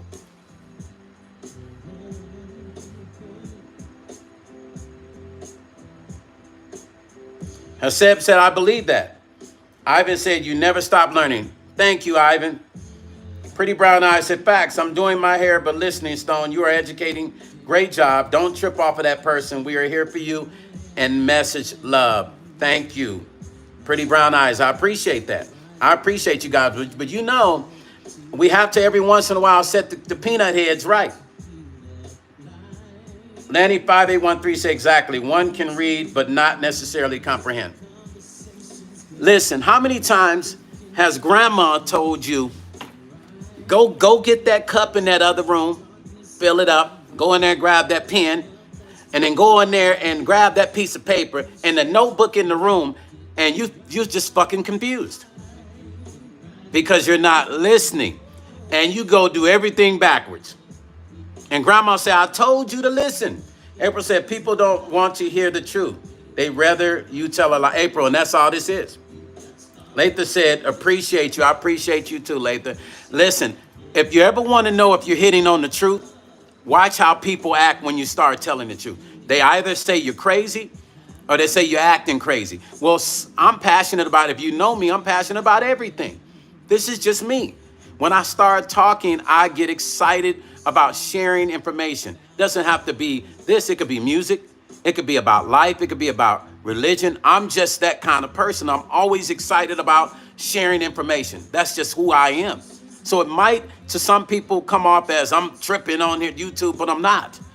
I'm just talking to you in a passionate way. Because if I was sitting here going, you'd be like, that motherfucker weird. I can't hear Stoner. No, I'm going to talk to you like a man's supposed to talk to people. You're supposed to be able to understand what I'm saying. You should be able to hear what I'm saying. And I should be clear and punctual and exact and as a matter of fact. LT, what's up, family? We just got a world of clowns. We got to de-clown motherfuckers. You know, just like you de-parasite somebody. P, what's happening, family? Hit dogs holler. Yes, absolutely, P. Listen, you know how they tell you you got to de-parasite yourself? We got to de-clown motherfuckers on my channel. The clowns come in here. I don't even call them trolls. I just call them clowns. We have to de-clown people. But notice, only certain things happen when I want y'all to start paying attention when I do these lives from here on out. Notice, depending on the topic that I will talk about, I will get certain people that will come in here and ask me if I am sharing real information.